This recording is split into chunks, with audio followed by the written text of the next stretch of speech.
Hey guys, today we're going to do section 3, implicit differentiation.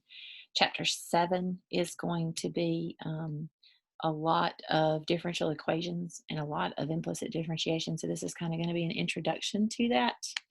As always, mark if you have questions. So the name of the game for implicit differentiation is every time you take a derivative of y, include dy dx. Then factor out dy dx as a greatest common factor and divide. So here are your guidelines. Differentiate both sides with respect to x. Obey the chain rule by multiplying by dy dx every time you differentiate an expression containing y. Isolate dy dx by getting all of the dy dx terms onto one side of the equation, all other terms on the other side. Factor out dy dx and then solve for dy dx. So doing this takes care or should take care of your guidelines. Watch out for product rule, watch out for quotient rule, watch out for chain rule. All right, so this is what we're taking the derivative of. Notice it's an equation. Notice we're setting it equal to something. Remember all your derivative rules. So x times y, write the first, times derivative of the second. Derivative of y is 1 dy dx, plus, write the second, times derivative of the first. All right, that takes care of the derivative of xy. Plus the derivative of y is 1 dy dx equals the derivative of 8 is 0. Now we want all dy dx terms on one side, all other terms on the other side. So x dy dx plus dy dx equals negative y. Factor out dy dx as a greatest common factor.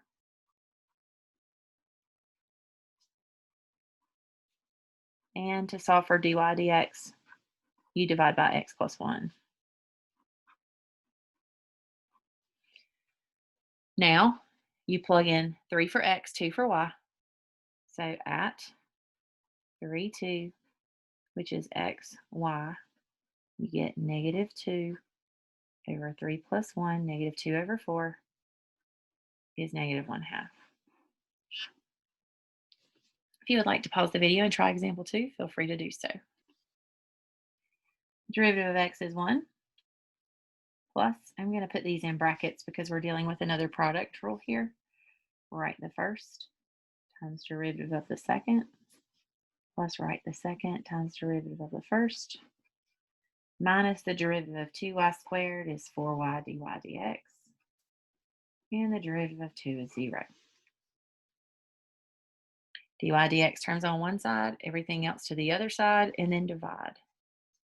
So 3x dy dx minus 4y dy dx equals negative 1 minus 3y. Dy dx is a GCF.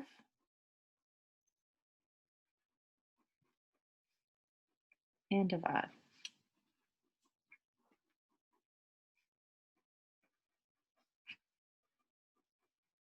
Plug in 1, 1 for x and y. Negative 4 over negative 1 is positive 4.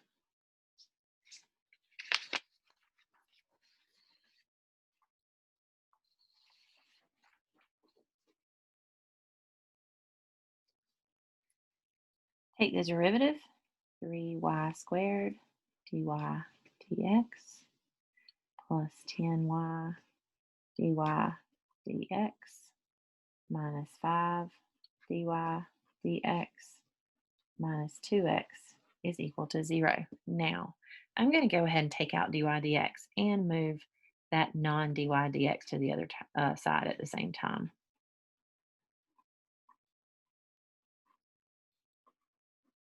And then divide. And this time, you're not being asked to substitute anything in. You're just asked to find dy dx. Y prime dy dx, same thing. Product rule, write the first times derivative of the second plus write the second times derivative of the first equals the derivative of 3 pi is 0. If you're doing these problems and you don't have dy dx anywhere in your equation, you need to make sure you have it in there. You can't solve for dy dx if it's not in your problem. So e to the x dy dx equals negative y e to the x. Divide by e to the x, and you get negative y.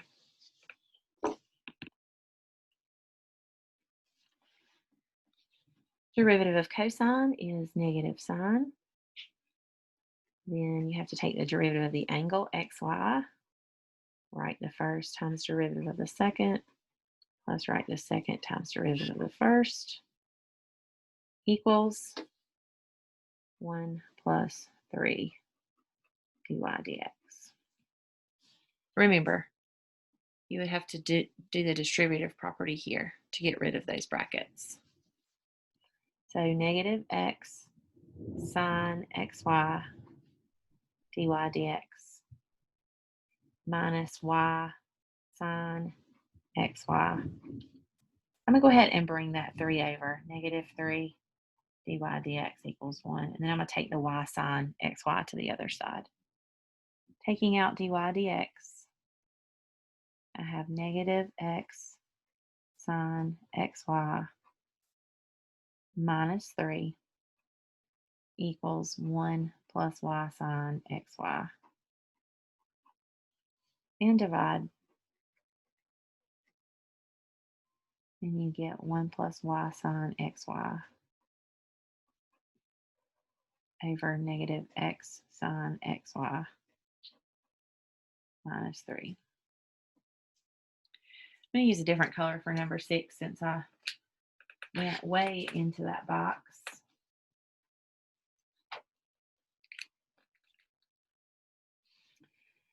ln xy is the same as ln of x plus ln of y. So we're going to do a rewrite of that. Notice I didn't find any derivatives because of the rewrite. I find all the derivatives at once. So the derivative of ln x is 1 over x. The derivative of ln y is 1 over y dy dx. And the derivative of sine is cosine. So dy dx times 1 over y equals cosine of x minus 1 over x. And then to solve for dy dx, we just multiply by y. So y times cosine of x minus 1 over x. In example 7, we have a figure. This looks like an ellipse, where we're going to find the equation of the tangent line and the normal line. Remember, the normal line just has a perpendicular slope. All right, so we're going to start with our derivative. 2x minus, and I'm going to do my product rule, but not with the minus because I've already taken care of that. So write the first times derivative of the second plus write the second times derivative of the first, and then plus 2y dy dx equals 0. So dy dx, and then everything else on the other side, dy dx times 2y minus x. And if everything else goes to the other side, I have a negative 2x and a plus y.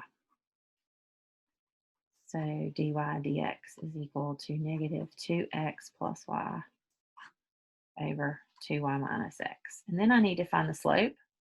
So at negative 1, 2, which is my x and my y, my slope is going to be negative 2 times negative 1 is 2, plus y is 2 over 2 times 2 plus 1, which is 4/5. So I have my point and my slope, and I'm just going to write my tangent line down here because I only have to change one thing and I'll have my normal line.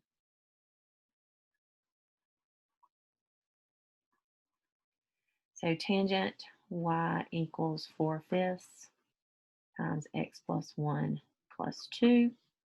And my slope perpendicular, flip it and change the sign. Y equals negative 5/4 times x plus 1 plus 2.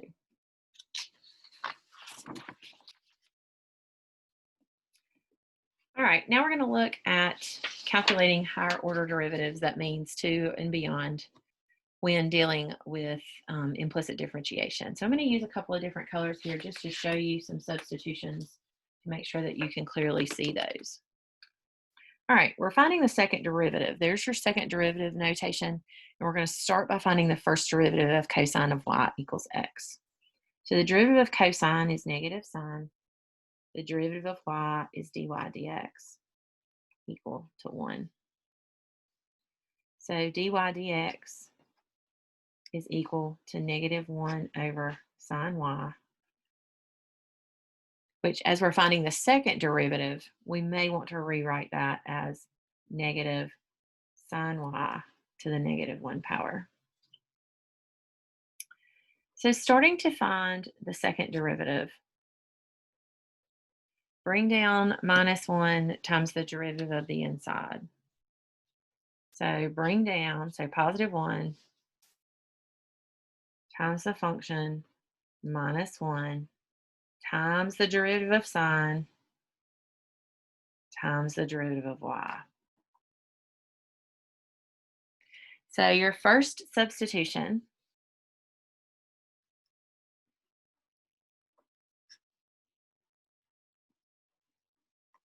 is the value of dy dx.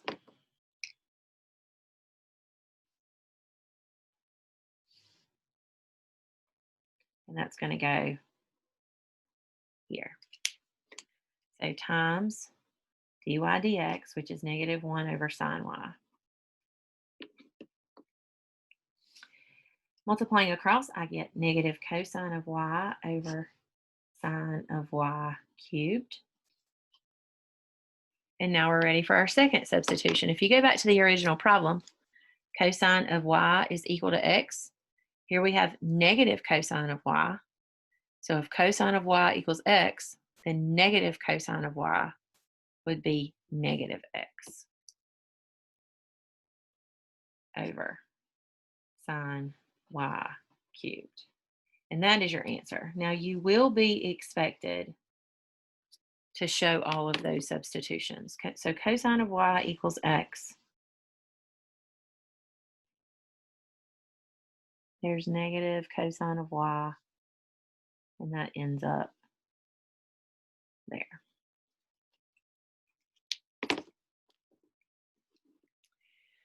right, find the points at which the graph of x squared plus xy plus y squared equals 27 has either a horizontal or a vertical tangent line. Okay, so let's start with our derivative and then let's talk about horizontal and vertical tangent lines. So 2x plus product rule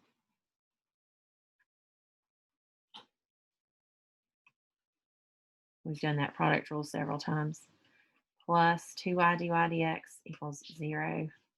Solve for dy dx. X plus 2y equals negative 2x minus y, and divide.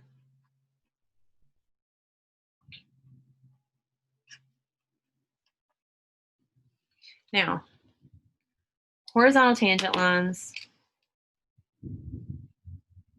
occur when y prime is equal to 0. And vertical tangent lines occur when y prime does not exist. So that lets you know when you are looking at dy dx, when y prime is equal to 0, that's the numerator. When y prime does not exist, that's the denominator. So negative 2x minus y is equal to 0. We're going to solve for y. So y equals negative 2x. And this would be x plus 2y is equal to 0. 2y is negative x, so y is negative 1/2 x.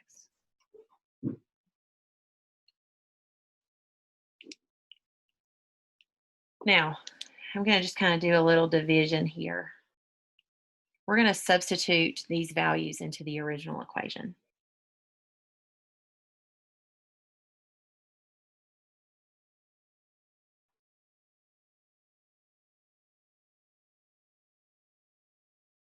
Make sure it's the original. And you're subbing in for y. So x squared, let me do that in a different color so you can see clearly what that looks like. So x squared plus x times negative 2x plus negative 2x squared is equal to 27. And obviously we're solving for x here.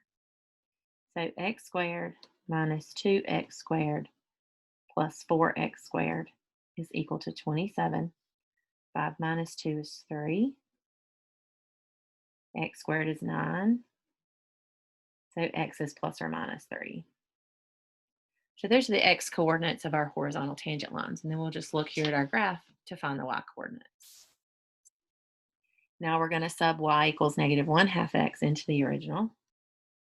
And we get x squared plus x times negative 1/2 x plus negative 1/2 x squared equals 27. Simplify that a little bit.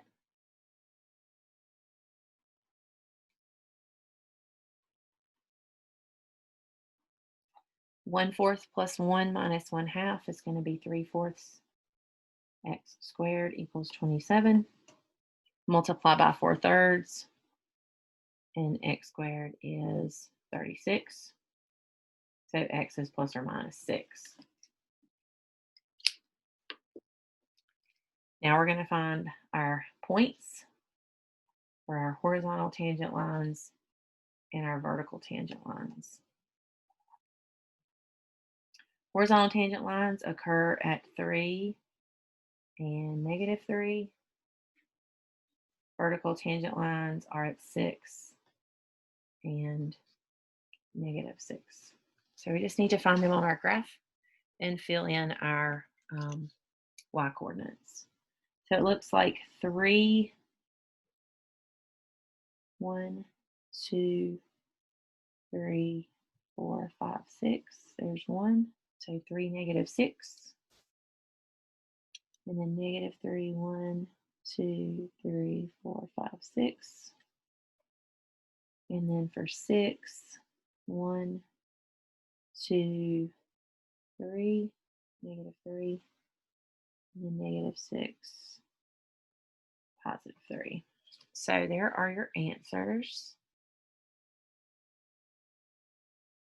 And then I'm just going to go up here and sketch these. There's a horizontal and a vertical, and a horizontal and a vertical.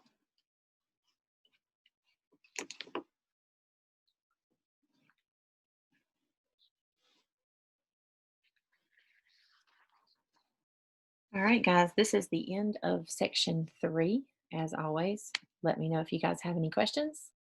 I hope you guys have a great day.